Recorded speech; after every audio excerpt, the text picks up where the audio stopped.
Doctor Mohammad ইউনূসকে salute দেই, তিনি আজকে চীন সফরে গেছে, ফাইনাল খেলা শুরু করে দিয়েছে। আল্লাহু আকবার কর।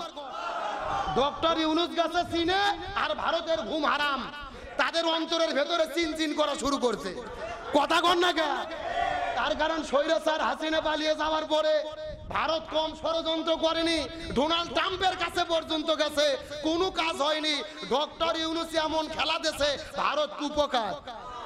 আজকে তামাম পৃথিবীর 27টা দেশের রাষ্ট্রদূত বাংলাদেশে আসছে ডক্টর মোহাম্মদ ইউনূসের সঙ্গে আলোচনা করবে বাংলাদেশকে কিভাবে উন্নতি করা যায়। সুবহানাল্লাহ কোন।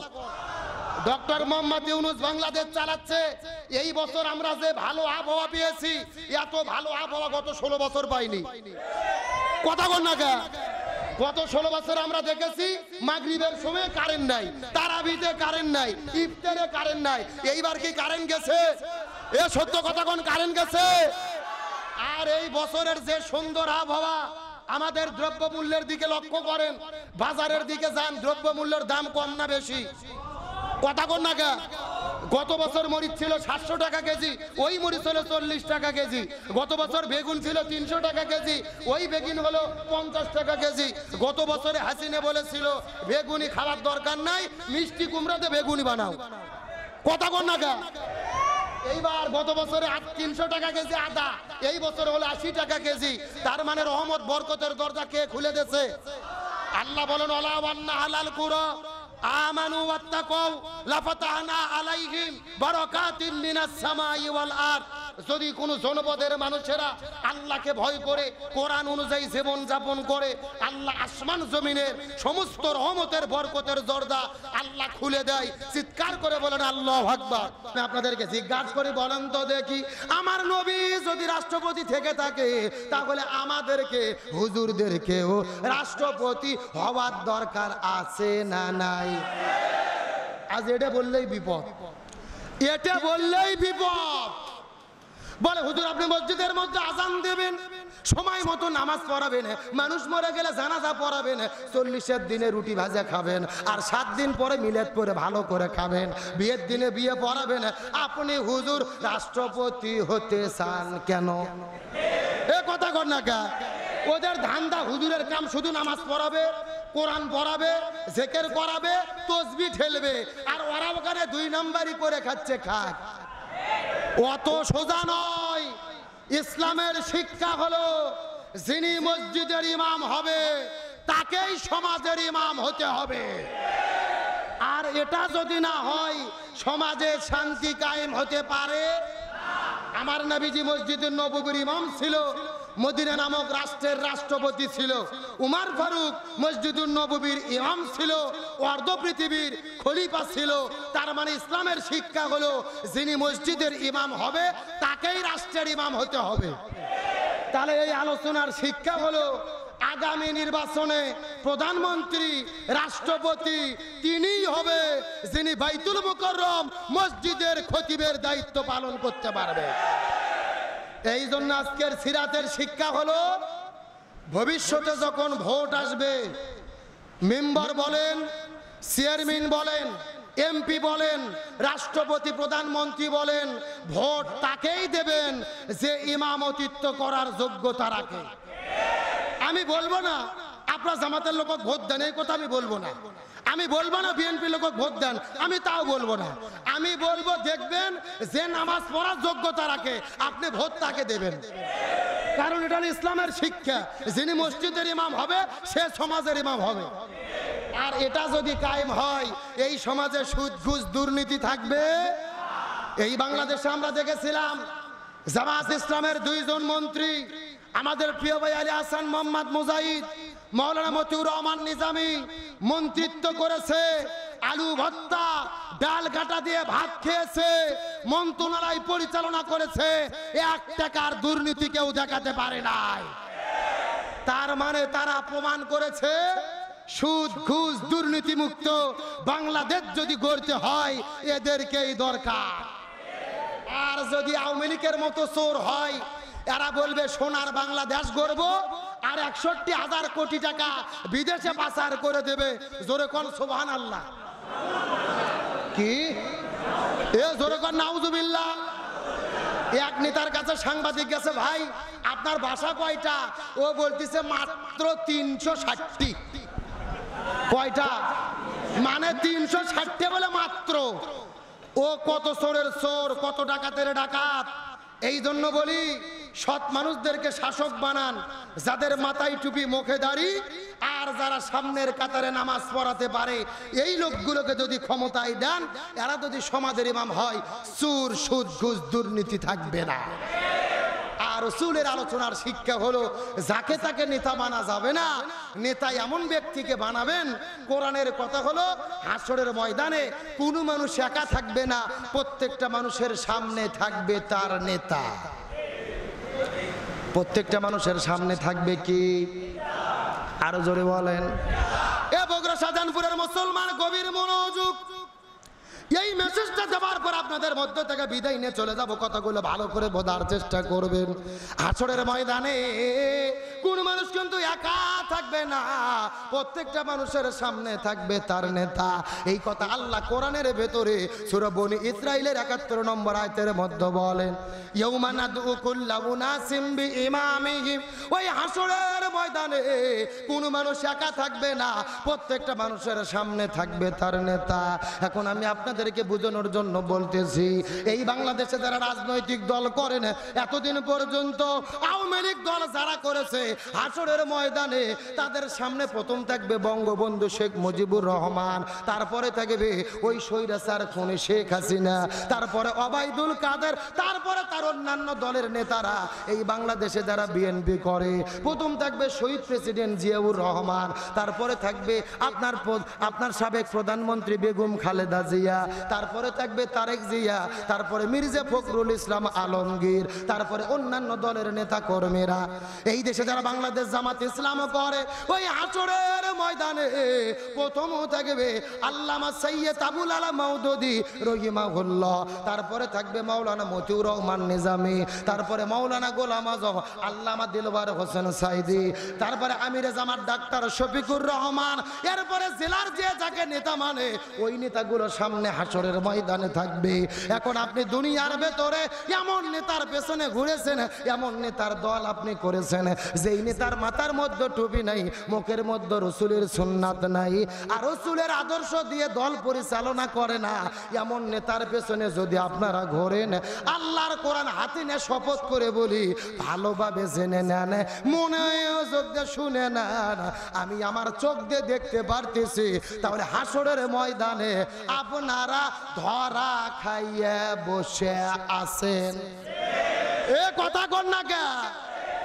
এমন নেতার পেছনে ঘুরেছেন, মাথায় টুপি নাই, মুখে দাড়ি নাই, এমন নেতার পেছনে ঘুরেছেন যেই নেতা গরিবের চাল চুরি করিয়া খায়। ঠিক আছে, আসতে বলেন কেন, জোরে বলেন। যেই নেতা গরিবের চাল চুরি করে খায়। আবার এমনও নেতা আছে, ব্রিজ করার দায়িত্ব পেলে রডের বদলে পিছন দিক দিয়ে বাঁশ দেয়।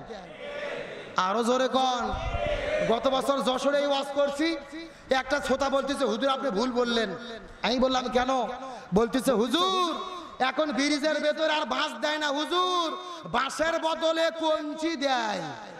এ কথা কন না কে? বলতেছে বাঁশেরও দাম বেশি, বাঁশের বদলে কঞ্চি দেয়। তাহলে যারা জনগণের চাল ডাল গম চুরি করে, এই দেশের কোটি টাকা চুরি করে, আমরা কি তাদের সমর্থন করব না, নাকি যারা মন্ত্রিত্ব পাওয়ার পরেও 1 টাকা দুর্নীতি করে না তাদের সমর্থন করব? এখন সিদ্ধান্ত আপনাদেরকে নিতে হবে। দুর্নীতি মুক্ত যদি দেশ গড়তে চাই, আমাদেরকে কোরআনের সৈনিকদেরকে সমর্থন করতে হবে। আরো জোরে বলেন, কথা ঠিক কিনা? এই জন্য আপনাদেরকে বলি, আমার নবী যেহেতু রাষ্ট্রপতি ছিল, আলেমদেরকেও রাষ্ট্রপতি হতে। আমার বন্ধুগণ, মুসলমান ভাইরা গভীর মনোযোগ। আমার নবীজি মদিনায় যাওয়ার পরে, মক্কায় যখন দিনের দাওয়াত দিল, আমার নবীজিকে তারা একটা জেলখানার মধ্যে বন্দী করলো, যেই জেলখানার নাম হলো শিবে আবু তালিব। কথাগুলো সুন্দর করে বোঝার চেষ্টা করবেন। ওই শিবে আবু তালিব নামক জেলখানার ভেতরে 1 নয় 2 নয় 3.5 বছর পর্যন্ত নবীজিকে বন্দী করে রেখেছে। এই পৃথিবীর এমন কোনো জেলখানা নাই যেই জেলখানার ভেতরে দিনে 1 বার 2 বার খাবার দেওয়া হয় না। অথচ আমার নবীজিকে এমন একটা জেলের মধ্যে বন্দী করেছে, দিনের পরে দিন যায়, মাসের পরে মাস যায়, খাবার দেওয়া হয় না।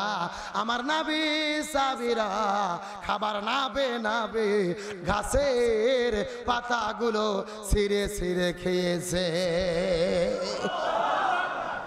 আমার বন্ধুগণ, মুসলমান ভাইরা গভীর মনোযোগ। এখন আমি আপনাদেরকে জিজ্ঞাসা করি, বলেন তো দেখি, আমার নবীজিকে জেলখানার মধ্যে বন্দী করে রাখা হলো, আমার নবীজি কি চোর ছিল, ডাকাত ছিল, নারী ধর্ষণ করেছিল? তাহলে কিসের জন্য নবীজিকে জেলখানার মধ্যে বন্দী করে রাখা হলো?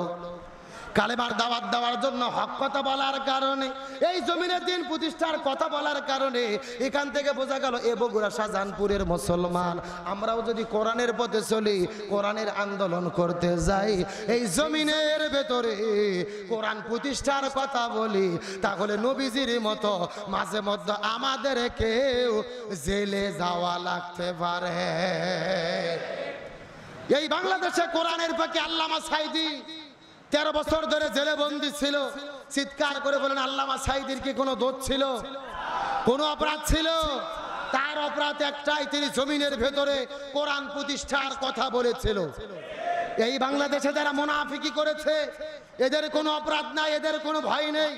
গত 3 দিন আগে দেখলাম একটা মসজিদের ভেতরে একটা হুজুর একটা মহিলাকে নিয়ে গিয়ে মসজিদের মেম্বারে বসে দিয়ে শত শত ছাত্রদের সামনে, আলেমদের সামনে তার হাতের ভেতরে সম্মানিত ক্রেস্ট, সম্মাননা ক্রেস্ট তুলে দিচ্ছে। জোরে বলেন সুবহানাল্লাহ। কি এ জোরে কর নাউজুবিল্লাহ। তাহলে চিন্তা করে দেখেন, মসজিদের ভেতরে, মসজিদের মেম্বারের মধ্যে বসে দিয়ে মহিলাদের হাতে যেই হুজুররা ক্রেস্ট তুলে দেয়, নিঃসন্দেহে এগুলো মুনাফিক মার্কা হুজুর ছাড়া কিছু হতে পারে না। এগুলো হলো তেলতেলা হুজুর, এগুলো হলো তেল মারা হুজুর। এই বাংলাদেশে আমরা দেখেছিলাম, ওই শেখ হাসিনাকে বসে রেখে এক হুজুর ফতোয়া দিয়েছিল, মাননীয় প্রধানমন্ত্রী আপনি জান্নাতি মানুষ। শুনছেন কি শোনেন নাই?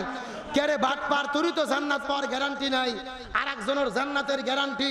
আর এক হুজুর ওই শাপলা চত্বরে হাজারো ছাত্রদের যারা গুলি করে শহীদ করলো, ওই গণহত্যার মহানায়িকা শেখ হাসিনাকে বসে রেখে বলেছিল, মাননীয় প্রধানমন্ত্রী আপনি কওমি জননী।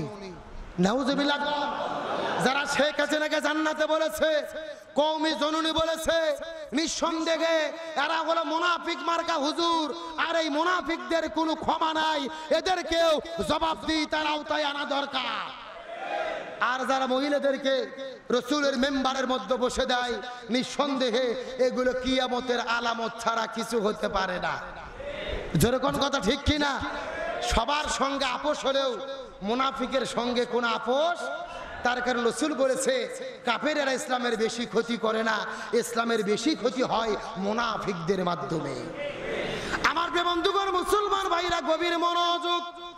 তার মানে নবীজি যদি জেলখানার মধ্যে বন্দী হয়, আমাদেরকেও জেলখানায় মাঝে মধ্যে যাওয়া লাগতে। আর শেষ কথা হলো, আমার নবীজি মদিনার ভেতরে জিয়াদ করতে গিয়ে 1 নয় 2 নয় 27টা জিয়াদের নেতৃত্ব দিয়েছে। জোরে বলেন কয়টা? 27টা জিয়াদের নেতৃত্ব দিয়েছে। এখন আমি আপনাদেরকে জিজ্ঞাসা করি, বলেন তো দেখি, নবী যদি জিয়াদের নেতৃত্ব দেয়, আমাদেরও জিয়াদের নেতৃত্ব দেওয়ার দরকার আছে না নাই? এ কোন আছে না নাই? এখন আমার নবী 10 বছরে 27টা জিহাদ করলো। এখন আপনাদের প্রশ্ন করি, বলেন তো আপনারা কয়টা জিহাদ করছেন? হাত তোলেন তো, উঠান। একটাও নাই। আমরা ফেল। স্বৈরাচার হাসিনাকে আমরা তাড়াতে পারিনি, ছাত্র জনতার মাধ্যমে আল্লাহ তাড়াইয়া দিছে। এ কথা কর না কে? এই জিনিসটা আপনাদের ভালো করে বুঝতে হবে। আজকে ইসলামের গণজোয়ার সিরাত মাহফিলে সরোয়ার্দী উদ্যানের ভেতরে যখন আলেমেরা আলোচনা শুরু করেছে, সময় টিভি 71 টিভির ভেতরে সরাসরি লাইভ সম্প্রচার শুরু করেছে। আলহামদুলিল্লাহ বলেন।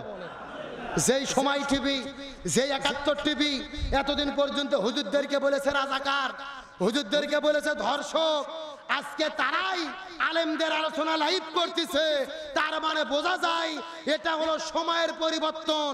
আল্লাহ যখন বাতাসের পরিবর্তন করে দেয়, সবাই পরিবর্তন হতে বাধ্য হয়। এগুলো হলো আল্লাহর সাহায্য, এগুলো হলো আল্লাহর কৃপা। নমরুদ বিদায় নেওয়ার একদিন আগেও জানতো না মশার কামড় খেয়ে বিদায় নিতে হবে। ফেরাউন বিদায় নেওয়ার 1 ঘন্টা আগেও জানতো না পানিতে চুবনি খেয়ে বিদায় নিতে হবে। আবু জেল মৃত্যুর 1 ঘন্টা আগেও জানতো না মাছ এবং মাছের দ্বারা ছোট বাচ্চার আঘাত খেয়ে বিদায় নিতে হবে। আর বাংলাদেশের স্বৈরাচার হাসিনাও জানতো না ছোট বাচ্চাদের মাধ্যমে ধাওয়া খাইয়া বিদায় নিতে হবে। সুতরাং এগুলো আল্লাহর ফয়সালা। আল্লাহ যেহেতু বিজয় দিয়েছে, আজকের আলোচনার শিক্ষা হলো রসুলের সিরাত নেব, কোরআন দিয়ে দেশ চলবে। এই কোরআনের দেশ চালানোর জন্য, এই জমিনে দিন কায়েমের জন্য, সংসদে কোরআন প্রতিষ্ঠার জন্য প্রয়োজনে ঘর বাড়ি ছাড়বো, নবীজির তরিকায় জিহাদের ময়দানে ঝাঁপিয়ে পড়বে, দিন বিজয়ের জন্য জীবন দেব। তারপরেও এই বাংলাদেশে কোরআন প্রতিষ্ঠা না হওয়া পর্যন্ত আমরা ঘরে ফিরে যাব।